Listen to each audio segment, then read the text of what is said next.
শুভেন্দু অধিকারী বিধানসভার অনারেবল বিরোধী দলনেতা, এনার সীমা লঙ্ঘন করা মোটেই উচিত না। উনি নিজেকে এত শক্তিশালী ভাবছেন। আমি শুভেন্দু অধিকারীকে 72 ঘন্টা সময় দিচ্ছি, যে গতকাল আপনাদের সামনে যে আস্ফালন করেছে, যে মুসলিম এমএলএদের তিনি বিধানসভা থেকে চাঙ্গুলা করে তুলে এনে রাস্তায় ফেলে দিবেন বা রাস্তায় আছাড় মারবেন, কি বলেছেন উনি ভালো বলতে পারেন।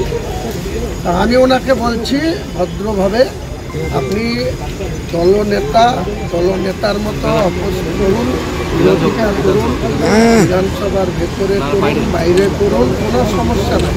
কিন্তু আপনার এখনো এত হিম্মত হয়নি যে আপনি বিধানসভার ভেতর থেকে মুসলিম এমএলএদের বের করে চাঙ্গুলা করে রাস্তায় ফেলবেন। আবার সেটা এখন ক্ষমতা না, 2026-এ আমি আমার দৃঢ় বিশ্বাস আপনি আজকের দিনে যে 66 স্ট্রেংথ আপনার আছে, সেই সংখ্যাতেও আপনি 2026-এ পৌঁছাতে পারবেন না, আপনার দলও পৌঁছাতে পারবে না। আপনিও আপনার নেতৃত্বে আপনি যেখানেই লড়বেন আপনি জিতবেন, সেটা হতে পারে, কিন্তু আপনার সংখ্যাটা ওই 77-এও আর যাবে না 2021-এর মতো। এবং এখন যে স্ট্রেংথ আছে 66, সেটাও আপনি নিয়ে যেতে পারবেন। আর আজকের দিনে আপনি যখন হিন্দু করছেন আর মুসলিমদের এইভাবে অপমান করছেন বা চ্যালেঞ্জ করছেন, আমি হুমায়ুন কবির একজন মুসলিম বিধায়ক হিসাবে চ্যালেঞ্জ করছি আপনাকে, আপনি 72 ঘন্টার মধ্যে এই কথা প্রত্যাহার না করলে এই 42 জন এমএলএ আপনাকেই বিধানসভার ভেতরে আপনার যে ঘর, সেই ঘরের বাইরে আপনাকে আমরা বুঝে নেব। 42 জন এমএলএ মিলে বুঝে নেব। আপনি পারলে 66 জন নিয়ে আমার মোকাবেলা করবেন। আপনি হয় প্রত্যাহার করুন এই কথা, তা না হলে আপনি কত বড় হিন্দু হয়েছেন।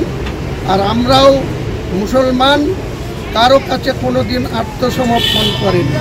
1446 বছর আগে আমাদের শেষ নবী মোহাম্মদ মুস্তফা সাল্লাল্লাহু আলাইহি সাল্লাম জিহাদ কাকে বলে, বদরের যুদ্ধে 3000 লোক নিয়ে 13,000 লোকের মোকাবেলা করে এই ইসলামকে প্রতিষ্ঠিত করেছে বিশ্বের দরবারে। আর আপনি তো কোন ছাড়, আপনি এখানে পবিত্র বিধানসভায় 42 জন এমএলএর সঙ্গে লড়বেন, আপনাকে চ্যালেঞ্জ দেওয়া থাকবে। 72 ঘন্টার মধ্যে যদি আপনি এই বক্তব্য প্রত্যাহার না করেন এবং মুসলিম এমএলএদের কাছে ক্ষমা না চান, তাহলে আপনার সঙ্গে আমি হুমায়ুন কবির নেতৃত্ব দিয়ে বোঝাপড়া করব। দেখি আপনি কতটা কেন্দ্রীয় ফোর্স নিয়ে আমাদের মোকাবেলা করতে পারেন।